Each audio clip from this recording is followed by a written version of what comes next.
The first step is to open the box and count the parts.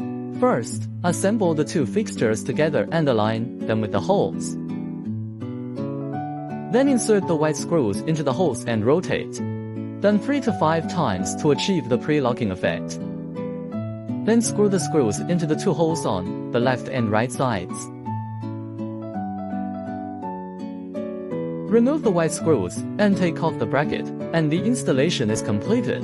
Step 2. Installation door lock. Step 3. Install the side window protecting hood. First, install the bracket for the side window cover. Place the side window cover on. Fix using 3M 6-plate bolts. Step 3. Install the soft top assembly. Installing the soft top requires the cooperation of 2 to 3 people to lift the soft top onto the vehicle body. Step 2. Use 6 and 8 hexagonal bolts to fix the assembly. Step 4. Connect the motor wiring harness. The wiring harness assembly passes through the opening switch wires do not need to pass through. Insert 30A power socket. Insert 50A power socket. The plugged-in state. The brake pedal signal line also passes through the gap.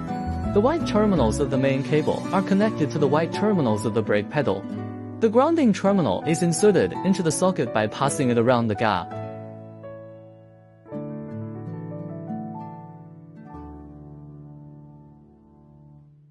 The grounding terminal insertion hole requires screws to be fixed in the opening. The wiring harness assembly is connected to the ECU. After connection, place the ECU on the board and secure it with a cable tie.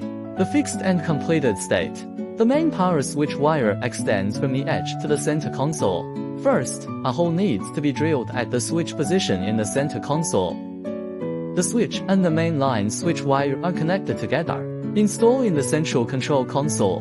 Tie the excess wires together. Cover the lid. The brake signal line is connected to the vehicle body signal line. Move the main line from the edge to the rear seat. The main wiring harness is connected to the motor wiring harness. Insert it into the board circled in the picture after connecting. Step 5. Keep the soft top in a half-open position before installing the side and rear window glass. The window edge firmly. Pull the zipper up. Close the soft top and install the rear window glass. Pull the zipper up. After aligning the side windows with the rear windows, pull up the zippers. Final step. Complete the installation of the motor cover plate. The first installation requires an initialization operation. The soft top is in the closed position. Press the close button for a long time, and you will hear a long drip sound before it stops. At this point, you have successfully acquired an electric convertible Bronco, while mastering the electric soft top. And I hope it can bring you more than just poetry and distant places, and the longing for a better life.